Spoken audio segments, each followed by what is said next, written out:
great. Yeah.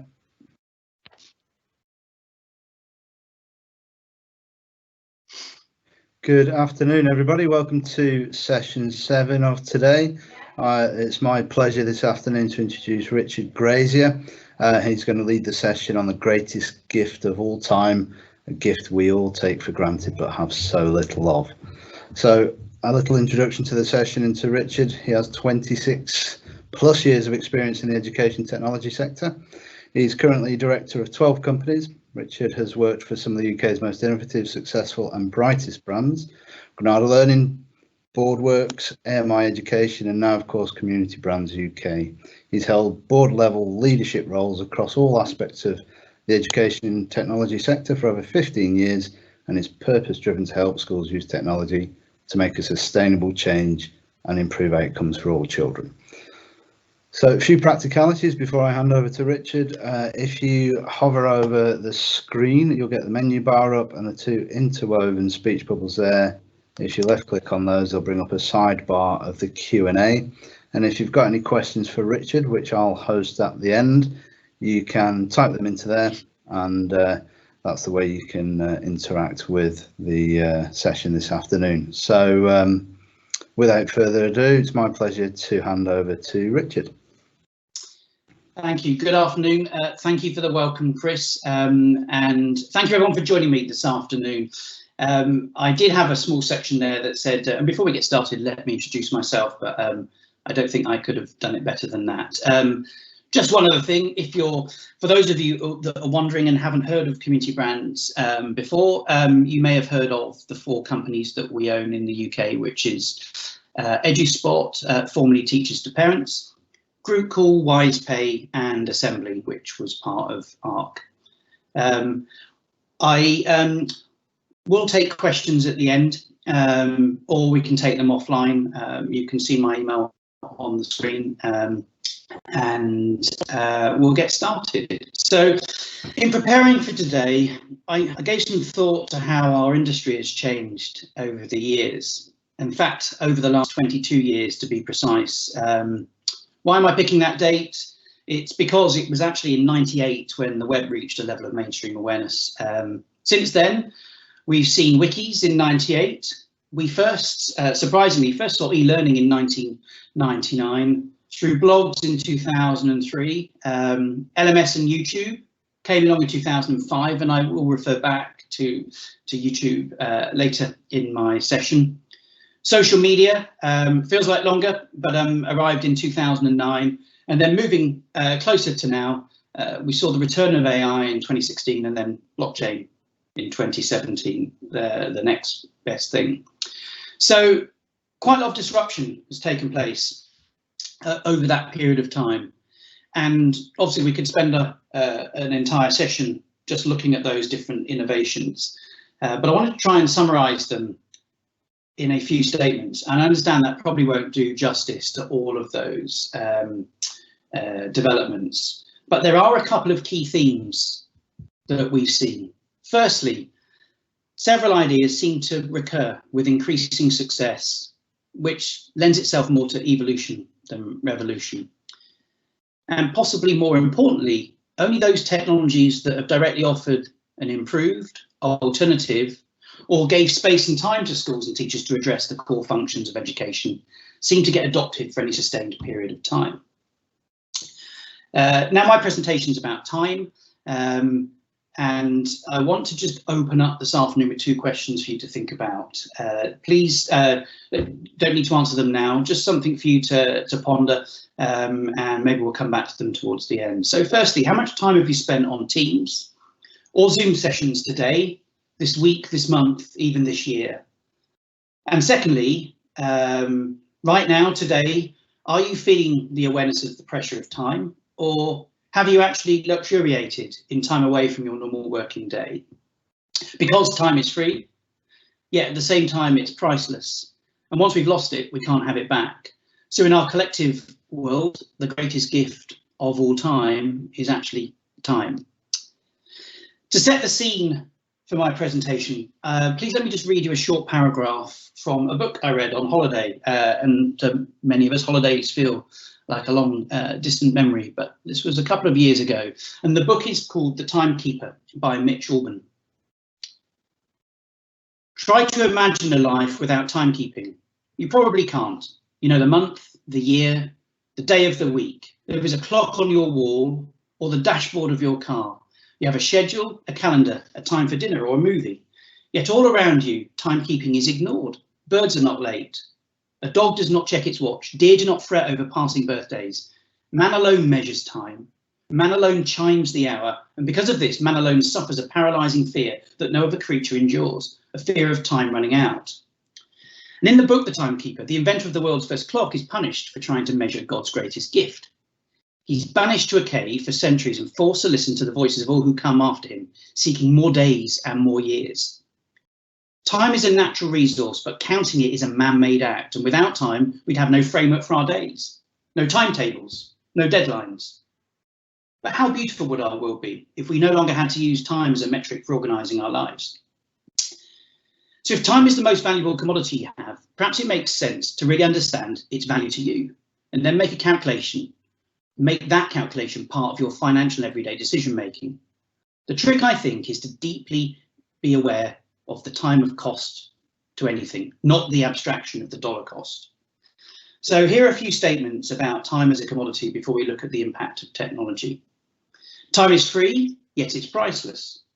Time cannot be owned, yet we all use it. We spend time, yet we can't keep it. It has an endless source, yet we battle it daily because it's always running out. And this is because once we've lost it, we can't get it back. Time is the one thing that we all fear, yet we endlessly wish for more. It's life's greatest commodity, yet do we really treasure it? Pre-lockdown, time was a tyrant, marshalling and driving our busy lives. And do any of these ways that I suggest that we may have wasted time sound familiar to you? Commuting, doing other people's work, solving the same problem again and again, indecision, attending unnecessary meetings, and doing repetitive and manual tasks that technology could do for us. Think about this point in more detail. I'd like you to reflect on the technology you use day to day in your school. How does it help you? Or does it help you?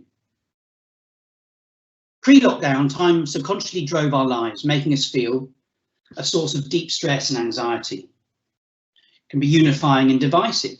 And our working life was encroaching on our personal life, which is the blur of 21st century living, because we're always on.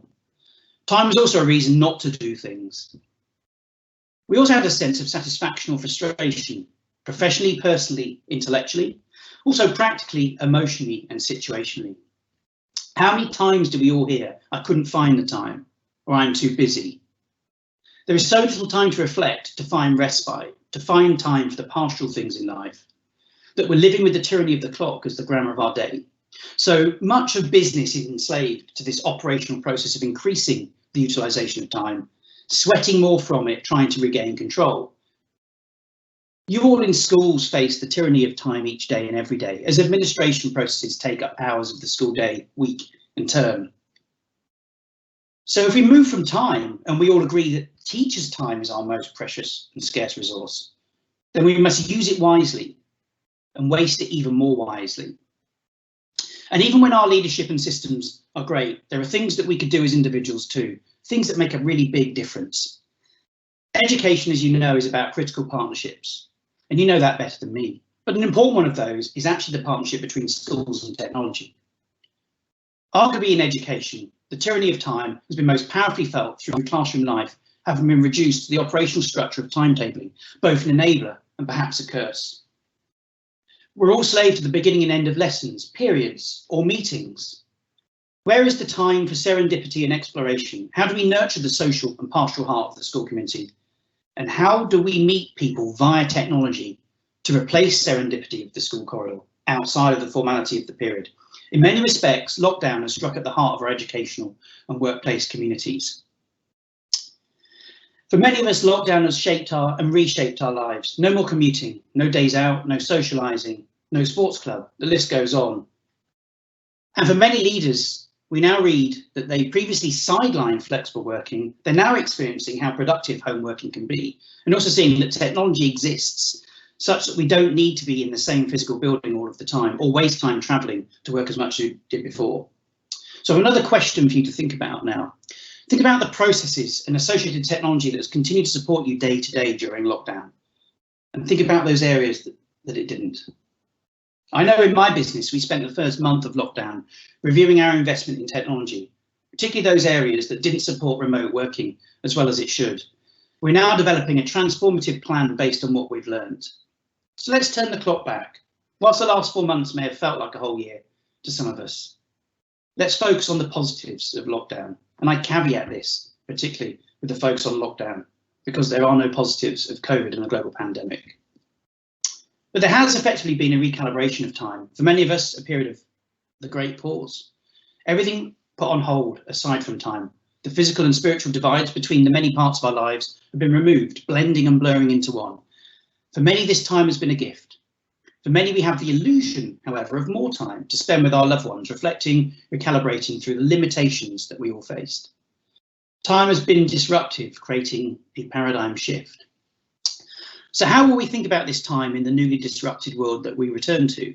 And what does the new normal look like to us? And how we learn from the last 4 months to make sure we spend time more wisely? Certainly leveraging technology where we can, so that we can all focus doing what we do best. I think one of the key pillars of the new normal intrinsically is about being able to control the new clock, a new understanding of our time and how to respect it, control it, utilise it more efficiently. What would you do each day with an extra 10 minutes?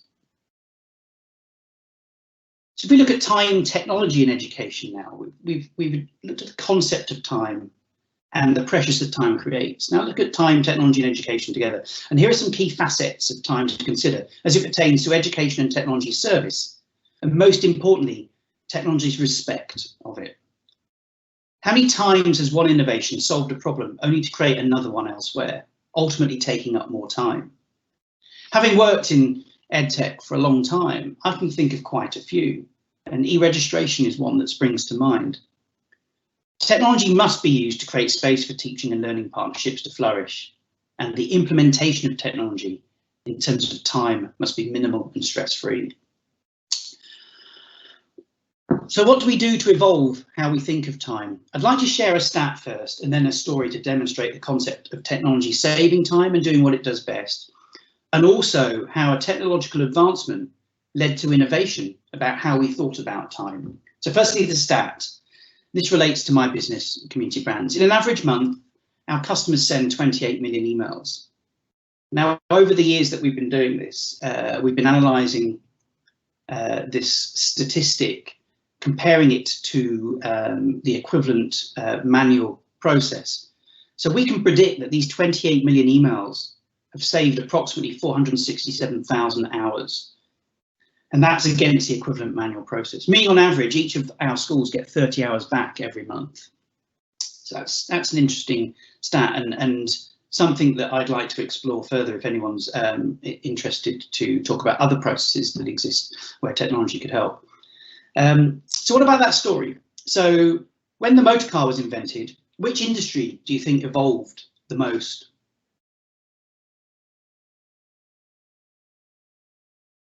So you'd think it would be fuel, breakdown, mechanics, garages.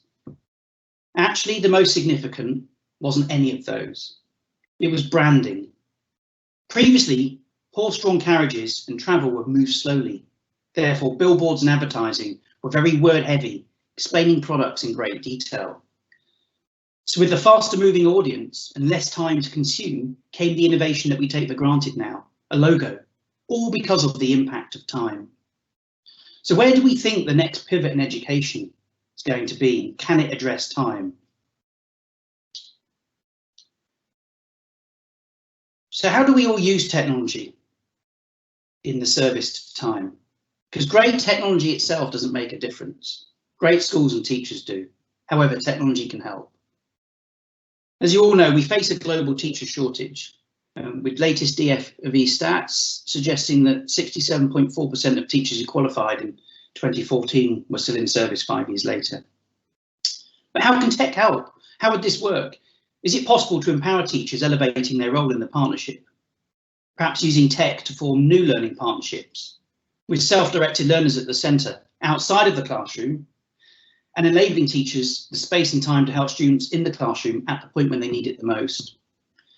Therefore, good technology needs to be allowed to do what it does best, so that schools and teachers have more time to do what they do best. Our philosophy at Community Brands is simple. It's effectively to create time by helping to restructure the day. Just like in the previous example around replacing a manual paper process with email and attachments. Tech has changed the dynamics of education. We now have blended classrooms, remote learning. And this is a subject which I could have done a whole session on, having spent 4 years running the world's largest IB diploma school online. If you're interested, I'm happy to share any of my experiences on blended learning with you, so please email me afterwards and we can connect on that. However, frustratingly, even through my career, I feel our industry and its drive for technology has on so many occasions not truly appreciated the value of classrooms and the relationship that exists within.